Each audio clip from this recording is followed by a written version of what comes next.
بسم اللہ الرحمن الرحیم۔ السلام علیکم۔ ماں مجھے بیوی کے قریب نہ جانے دیتی، کہتی جس دن تم نے بیوی کو ہاتھ لگایا تو میرا مرا ہوا منہ دیکھو گے۔ میں ماں کو سمجھاتا یہ گناہ ہے، مجھے بیوی کے حقوق پورا کرنے ہیں۔ ماں ایک نہ سنتی بلکہ وہ میری بیوی کو رات کو اپنے ساتھ سلاتی۔ بیوی رو رو کر کہتی تیری ماں پر اللہ کا عذاب آئے گا۔ ماہ رمضان کا مہینہ لگا تو دوسرے روزے والے دن میری ماں مر گئی، مگر اس وقت میرا دل پھٹ گیا جب میری ماں کی میت کو آگ لگ گئی۔ اور بیوی، میرا نام اشرف ہے اور میری ماں کا نام سمینہ ہے۔ میری ماں اپنے زمانے میں بہت خوبصورت بھی تھی اور پڑھی لکھی بھی تھی۔ میری ماں بہت زیادہ غصے والی تھی، ان کو ہمیشہ سے اپنے اوپر بہت غرور رہا تھا۔ انہوں نے اپنی باقی دیورانیوں پر بہت رعب جمائے رکھا۔ پھر وقت کے ساتھ ساتھ سب لوگ اپنا اپنا گھر بنا کر الگ ہو گئے۔ میرے بابا بھی اس دنیا سے چلے گئے تھے۔ میری ماں کو اللہ نے بس ایک ہی بیٹا دیا، یعنی کہ میں۔ لیکن میری ماں نے بھی مجھے بہت پڑھایا لکھایا، اس قابل بنایا کہ پورے خاندان میں ہی سب سے زیادہ پڑھا لکھا تھا اور سب سے اچھی نوکری بھی میری ہی تھی۔ اب وہ میری شادی کروانا چاہتی تھی۔ انہوں نے میرے لیے ایک لڑکی بھی پسند کی تھی جو بہت خوبصورت تھی، لیکن امی کی ایک شرط بڑی عجیب تھی۔ امی نے کہا تھا کہ مجھے پڑھی لکھی لڑکی نہیں چاہیے۔ میں اس بات پر حیران ہوا کہ جو عورت خود پڑھی لکھی ہے وہ پڑھائی کے کیوں خلاف ہے؟ امی نے کہا پڑھی لکھی لڑکیاں سمجھدار ہوتی ہیں، سمجھدار لڑکیوں کو قابو کرنا مشکل ہوتا ہے۔ میں نے امی کو کہا کہ امی، قابو کر کے کیا کرنا؟ ہم لوگ گھر میں 3 ہی تو لوگ ہیں، اگر وہ کام کرے گی تو اس کے کرنے کے کام کتنے ہوں گے؟ امی نے کہا تمہیں اپنی چون چلانے کی ضرورت نہیں ہے، تمہیں بیوی لا کر دے رہی ہوں، تم اسی پر چپ ہو جاؤ۔ میں بھی خاموش ہو گیا، لیکن میری بیوی خوبصورت تھی، بس مجھے اور کسی بات سے مطلب نہیں تھا۔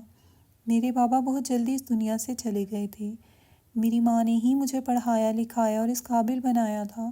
انہوں نے پہلے ہی کہہ دیا تھا کہ بیوی کو سر پر چڑھانے کی کوئی ضرورت نہیں ہے، وہ اس کے گھر کی مالکن کبھی نہیں ہوگی۔ میری شادی ہو گئی، شادی کی پہلی ہی رات اماں میرے کمرے میں آ گئیں۔ وہ میری بیوی سے کچھ سوال پوچھ رہی تھیں۔ انہوں نے مجھے باہر نکال دیا۔ جب انہیں تسلی ہوئی تو پھر وہاں سے چلی گئیں۔ انہوں نے کہا لڑکی بری نہیں ہے، لیکن جو میں نے پہلے کہا تھا وہ یاد رکھنا۔ ابھی وہ باہر نکلی ہی تھیں کہ مجھے ان کی چیخ سنائی دی۔ گھر میں کچھ مہمان بھی موجود تھے، وہ سب اسی طرف بھاگے۔ امی سیڑھیوں سے نیچے گر گئی تھیں۔ ہم ان کو ڈاکٹر کے پاس لے گئے تو ڈاکٹر نے ان کے سامنے یہی کہا کہ سب کچھ ٹھیک ہے، لیکن مجھے علیحدگی میں بتایا گیا کہ آپ کی ماں اب کبھی نہیں چل سکتی۔ زیادہ زور آنے کی وجہ سے ان کی ٹانگ ہمیشہ کے لیے فارغ ہو گئی ہے، یعنی وہ اپنی ٹانگ کو کبھی ہلا نہیں پائیں گی۔ میرے لیے خبر بہت بری تھی۔ میری ماں معذور ہو گئی تھی، خاندان والے کہہ رہے تھے۔ ساری زندگی لوگوں پر رعب جماتی رہی، لوگوں کو باتیں کرتی رہی، غرور کرتی رہی، تو غرور کی سزا تو ملنی ہی تھی۔ لیکن کسی میں بھی اتنی جرأت نہیں تھی کہ وہ یہ بات میری امی کے سامنے بول سکتا، اسی لیے سب امی کو تسلیاں دے رہے تھے۔ میری بیوی ابھی ابھی گھر میں آئی تھی، اتنا بڑا مسئلہ بن گیا، میری امی نے اس کا الزام میری بیوی پر لگا دیا اور کہا اس منحوس کے قدم ہی بھاری تھے، لیکن سب کو اچھی طرح پتہ تھا کہ امی خود ہی اپنی غلطی کی وجہ سے گری تھیں۔ انہوں نے بہت اونچی ہیل والا جوتا پہن رکھا تھا۔ ان کو ایسے لگتا تھا کہ جن لوگوں کا قد لمبا ہوتا ہے دنیا ان سے ڈرتی ہے۔ وہ ویسے ہی لمبے قد کی تھیں، لیکن پھر بھی اپنے آپ کو مزید لمبا دکھانے کے لیے ہمیشہ اونچی ایڑی والا جوتا پہنا کرتی تھیں۔ میں نے اپنی بیوی کو کچھ نہیں کہا تھا۔ ہمارے شروع کے دن تھے۔ میری بیوی نے کہا یہ سب کچھ میری وجہ سے ہوا ہے۔ میں نے کہا نہیں، تمہاری وجہ سے کچھ نہیں ہوا، لیکن اب امی کا خیال تمہیں ہی رکھنا پڑے گا۔ اس نے کہا ہاں میں خیال رکھوں گی۔ میری بیوی امی کا بہت خیال کرتی تھی، لیکن امی پھر بھی اس سے الٹی سیدھی باتیں سناتی تھیں۔ 3 مہینے اسی طرح گزر گئے۔ امی نے بستر سے اٹھنے کی بہت کوشش کی، لیکن ان کو یہی بتایا گیا کہ وہ ایک دن ٹھیک ہو جائیں گی۔ ان سے اٹھا نہ جاتا تو وہ غصہ بھی میری بیوی پر نکالتی تھیں۔ میری بیوی پہلے تو خاموشی سے سب کچھ کرتی رہی، اور اب سب اس کے منہ میں بھی زبان آ گئی تھی، کیونکہ اس کی سب سے بڑی وجہ یہ تھی میری ماں مجھے اپنی بیوی کے قریب نہیں جانے دیتی تھی۔ اسے لگتا تھا اگر میں اس کے قریب گیا تو گھر میں کوئی بڑی مصیبت آ جائے گی۔ حالانکہ یہ سب گناہ کی باتیں تھیں، مگر میں پھر بھی ماں کی بات مان رہا تھا۔ ایک دن بیوی مجھے کہنے لگی تمہاری ماں کے ساتھ جو ہوا ہے بالکل ٹھیک ہوا ہے۔ میں نے اس کے منہ پر ایک تھپڑ دے مارا۔ میں نے کہا تمہاری جرأت کیسے ہوئی میری ماں کے بارے میں ایسی بات کرنے کی؟ وہ حیران رہ گئی، شاید اسے امید نہیں تھی کہ میں اتنی جلدی غصہ کر جاؤں گا۔ وہ ساری رات روتی رہی پر میں نے اسے چپ نہ کروایا۔ ایک پل کو مجھے محسوس ہوا کہ شاید مجھے اسے چپ کروانا چاہیے، اسے کہنا چاہیے کہ چلو جو ہو گیا سو ہو گیا، دوبارہ ایسا نہیں کہنا۔ لیکن پھر میں نے کہا ایسا کروں گا تو یہ بگڑ جائے گی۔ میں چپ چاپ سو گیا۔ اگلے روز میری امی سے ملنے کے لیے ان کی ایک پرانی دوست آئی جس کو میں بچپن سے جانتا تھا۔ امی نے اس کو بھی میری بیوی کی بہت برائیاں کیں۔ اس نے مجھے کہا تمہاری بیوی تو بڑی ظالم ہے، تمہاری ماں کے ساتھ اچھا نہیں ہو رہا، تمہاری ماں ساری رات اکیلے رہتی ہے، پانی پینے کے لیے بیٹھی رہتی ہے، کوئی سے پانی پلانے والا نہیں ہوتا۔ تم ایک کام کرو، اپنی بیوی کو اپنی ماں کے کمرے میں سلایا کرو۔ میں اس بات پر تھوڑا سوچ میں پڑ گیا تھا۔ میری ماں بھی ہماری گفتگو سن رہی تھی، پیچھے سے کہنے لگی یہ کیوں اپنی بیوی کو میرے کمرے میں سلائے گا، اس کو تو اپنی پڑی ہے، یہ تو اپنے بارے میں سوچتا ہے۔ میں امی کو کیسے سمجھاتا کہ وہ کبھی بھی نہیں چل سکتی تھیں، لیکن انہوں نے اس بات پر ضد کرنا شروع کر دی کہ اپنی بیوی کو رات کو میرے کمرے میں سلایا کرو۔ میری بیوی پورا دن بھی ان کے کام کرتی، رات کے وقت بھی ان کے کمرے میں ہوتی۔ ظاہر ہے اسے رات کو بار بار اٹھنا پڑتا تھا۔ میں نے اپنی بیوی کو حکم دیا کہ تمہیں آج سے امی کے کمرے میں سونا ہوگا۔ میری بیوی اس بات پر خوش نہیں تھی۔ وہ اب رات کو میری امی کے کمرے میں سوتی تھی۔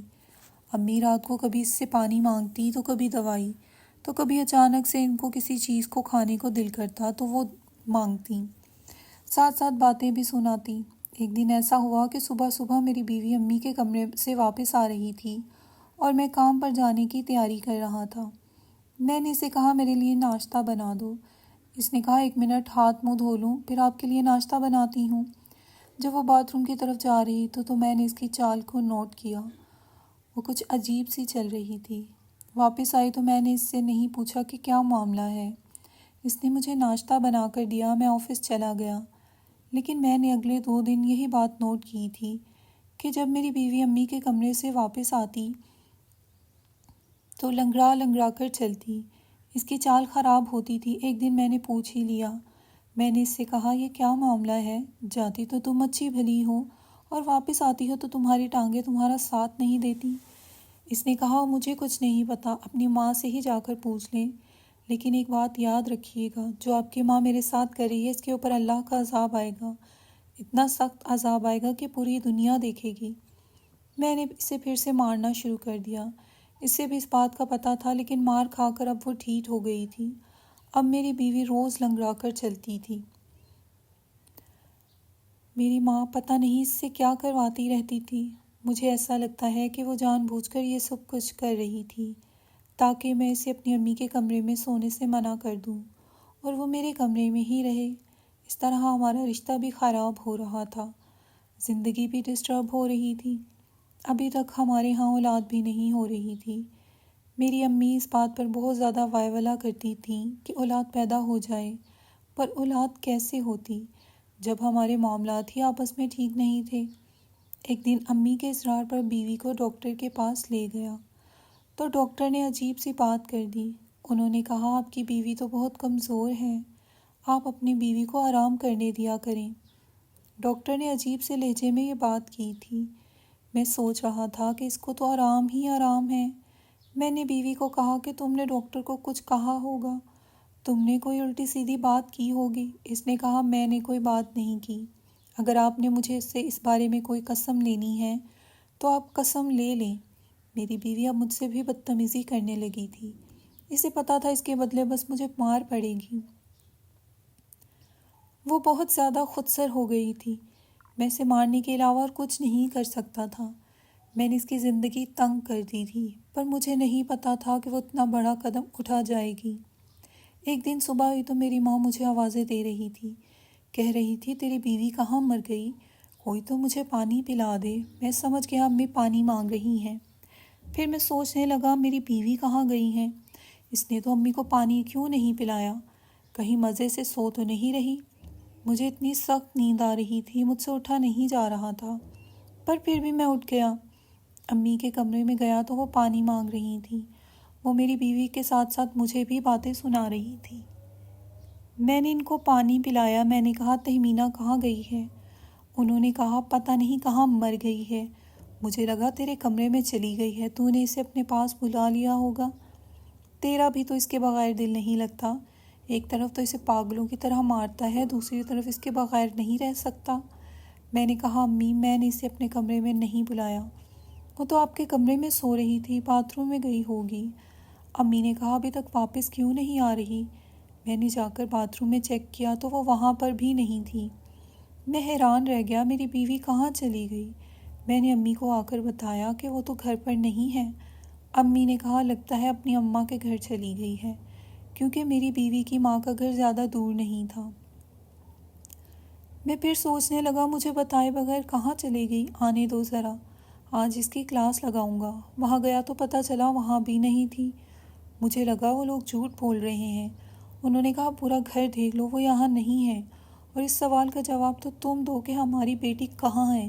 تم اسے کیوں تلاش کرتے پھر رہے ہو؟ کیا وہ کہیں چلی گئی ہے؟ 2-4 گھنٹوں میں یہ بات ثابت ہو گئی کہ میری بیوی گھر سے بھاگ چکی تھی، وہ گھر میں نہیں تھی، اپنی ماں کے گھر بھی نہیں تھی، اس نے گھر سے تو کوئی چیز اٹھائی ہی نہ تھی، نہ پیچھے کوئی پیغام چھوڑا تھا، بس وہ اچانک سے کہیں غائب ہو گئی۔ میری امی تو مجھ سے زیادہ پریشان تھی، کہنے لگی میں تو لٹ گئی، میں تو برباد ہو گئی، وہ ہمارا منہ کالا کر کے بھاگ گئی، اب ہمارا کیا ہوگا؟ سب کچھ برباد ہو جائے گا۔ میں نے کہا امی آپ کیوں اتنا شور کر رہی ہیں؟ آپ کی آوازیں سن سن کر میں پریشان ہو رہا ہوں۔ میری امی نے کہا کیا پتہ ہے وہ کیا لے گئی ہے؟ میں نے کہا کیا مطلب سمجھائے مجھے، کیا لے گئی؟ امی نے کہا میں نہیں سمجھا سکتی، مجھے پہلے میری اپنی بیوی پر غصہ آتا تھا، میں اسے برا بھلا کہہ رہا تھا، دل ہی دل میں سے کوس رہا تھا، لیکن جب رات ہوتی تو میں یہ سوچنے لگتا کہ جن حالات میں نے اسے رکھا ہوا تھا وہ بھاگتی نہ تو کیا کرتی، اور اسے تو بہت پہلے بھاگ جانا چاہیے تھا۔ ایک تو میری ماں ایسی ضدی اور غصے والی عورت ہے، اور بیمار ہو کر وہ زیادہ چڑچڑی ہو گئی تھی۔ میری بیوی کے ساتھ وہ کبھی پیار سے بات نہیں کرتی تھی، میری بیوی جیسی بھی تھی ان کی خدمت تو کرتی تھی، پر امی نے کبھی اسے محبت سے 2 لفظ نہیں بولے تھے، ہمیشہ اسے باتیں ہی سنائی تھی۔ اسے تو پہلے ہی بھاگ جانا چاہیے تھا۔ کبھی مجھے بیوی پر غصہ آتا تو کبھی ایسے لگتا کہ اس نے جو کیا ہے ٹھیک کیا ہے، لیکن اگر وہ کسی کے ساتھ بھاگی تھی تو یہ بالکل بھی اچھا نہیں کیا تھا، پر مجھے ایسا لگتا تھا کہ وہ کسی کے ساتھ بھاگی نہیں تھی۔ میں نے تو اسے فون بھی لے کر نہیں دیا تھا، میں نے کہا فون میں لگی رہو گی تو گھر کے کام کیسے کرو گی؟ مجھے اپنی بیوی کی بڑی یاد آ رہی تھی۔ ماہ رمضان کا مہینہ لگ چکا تھا، امی روزے نہیں رکھ رہی تھی، مگر میں روزے رکھ رہا تھا۔ آج دوسرا روزہ تھا، میں رات کو جاگ رہا تھا، مجھے میری ماں نے آواز نہیں دی، میں نے بھی سکھ کا سانس لیا۔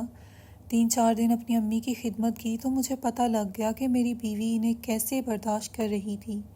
اپنی ماں کا سگا بیٹا ہو کر بھی میں ان سے تنگ آ گیا تھا، تو کیا صبح سحری کے وقت بھی امی نے مجھے آواز نہیں دی؟ مجھے لگا وہ سکون سے سو رہی ہیں، میں سحری کر کے سکون سے سو گیا، ورنہ سحری کے وقت امی مجھے بہت تنگ کرتی تھیں، مجھے اٹھانے کی کوشش کرو، مجھے یہ کھلاؤ، مجھے وہ کھلاؤ، میں نے کیسے سمجھاتا کہ آپ کبھی نہیں چل سکتی، لیکن آج ان کی آواز نہیں آئی۔ میری آنکھ کھلی تو میں حیران رہ گیا، دوپہر کے 2 بج رہے تھے، میں تو ایسے بے خبر ہو کے سویا ہوا تھا کہ مجھے پتہ ہی نہ چلا۔ لیکن میری امی نے ابھی تک آواز کیوں نہ دی؟ جب میں اپنی امی کے کمرے میں گیا تو سامنے کا منظر دیکھ کر حیران رہ گیا۔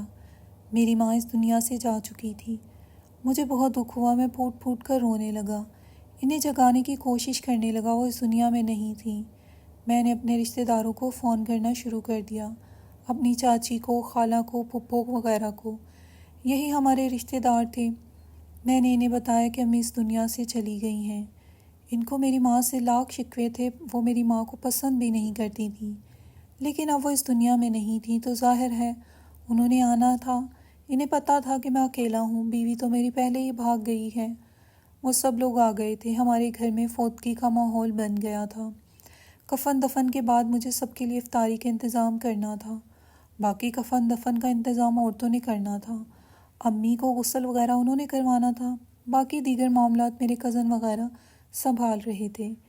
لیکن مجھے ایک عجیب سی بات بتائی گئی، انہوں نے کہا کوئی بھی عورت تمہاری امی کو غسل دینے کو تیار نہیں ہے، جو بھی عورت غسل دینے کے لیے آگے بڑھتی ہے وہ پھوٹ پھوٹ کر رونا شروع کر دیتی ہے، چیخیں مارتی اور وہاں سے بھاگ جاتی ہے۔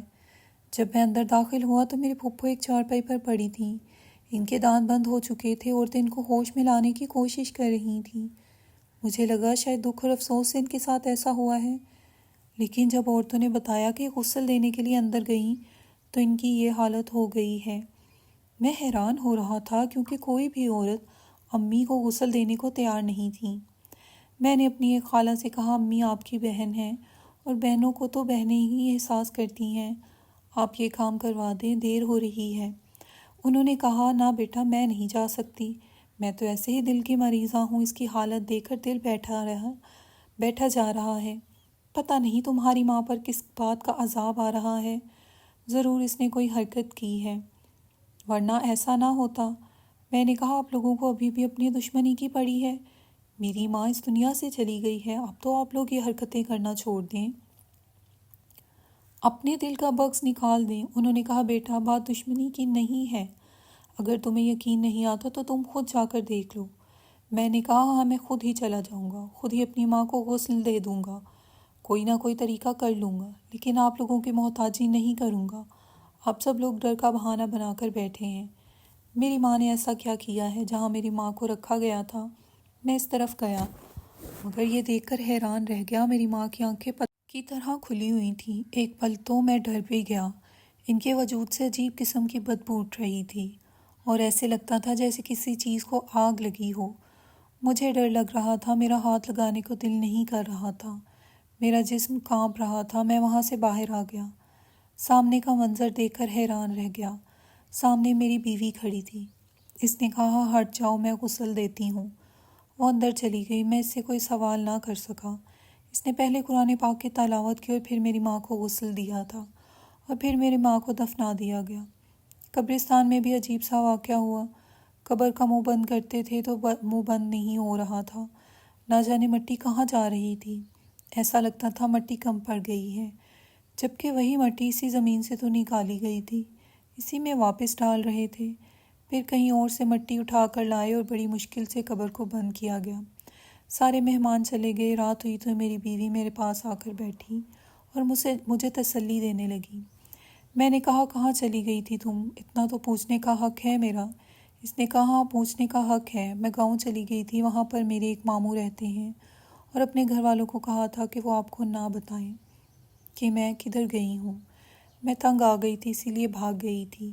میں نے کہا، کیوں تنگ آ گئی تھی؟ میری بیوی نے عجیب سی بات بتائی۔ اس نے کہا، آپ کی امی کی جو دوست نے آئی تھیں، آپ کی امی کو ایک عمل بتایا تھا، کہا کہ کسی جوان لڑکی کو ساری رات ایک ٹانگ پر کھڑا کر کے رکھو تو تمہاری ٹانگ ٹھیک ہو جائے گی۔ آپ کی امی ساری رات مجھ سے کام کرواتی اور مجھے کہتی اگر میں نے یہ بات آپ کو بتائی تو آپ مجھے طلاق دے دیں گے، اس لیے میں ڈر کے سب کچھ کرتی رہی۔ ایک تو آپ کی ماں مجھے آپ سے دور رکھتی تھیں اور دوسرا مجھ پر ظلم کرتی تھیں، میرے دل سے صرف بد دعائیں نکلتی تھیں۔ ساری رات ایک ٹانگ پر کھڑے ہونا کوئی مذاق نہیں ہے۔ میری بیوی نے رو کر مجھے یہ بات بتائی۔ اس نے کہا، اس لیے میں بھاگ گئی تھی۔ میں نے اپنی بیوی کو کہا، مجھے معاف کر دو، مجھے نہیں پتہ تھا میری ماں یہ سب کچھ کرے گی، وہ پڑھی لکھی ہو کر اتنی جاہل کیسے ہو سکتی ہے، شاید بیماری انسان کو ایسا کر دیتی ہے، مجھے معاف کر دو۔ میں نے اپنی بیوی سے معافی مانگی تو اس نے مجھے فوراً معاف کر دیا۔ اب میں اپنی بیوی کے ساتھ اسی گھر میں سکون سے رہتا ہوں۔ ہماری اولاد ہونے والی ہے، ڈاکٹر نے بتایا ہے، میں جلدی ہی ایک بیٹے کا باپ بننے والا ہوں۔ میں اپنی ماں کی قبر پر جاتا ہوں، فاتح خوانی کرتا ہوں اور ان کی مغفرت کی دعا کرتا ہوں، اس سے زیادہ میں کچھ نہیں کر سکتا۔ اب آپ لوگ بتائیں کہ اس سے میری کیا غلطی تھی؟ مجھے تو لگتا ہے غلطی میری ہی تھی۔ اب میں اپنی بیوی کا بہت خیال رکھتا ہوں اور اسے خوش رکھنے کی بھی کوشش کرتا ہوں۔ مزید اچھی ویڈیوز کے لیے میرے چینل کو سبسکرائب کیجیے۔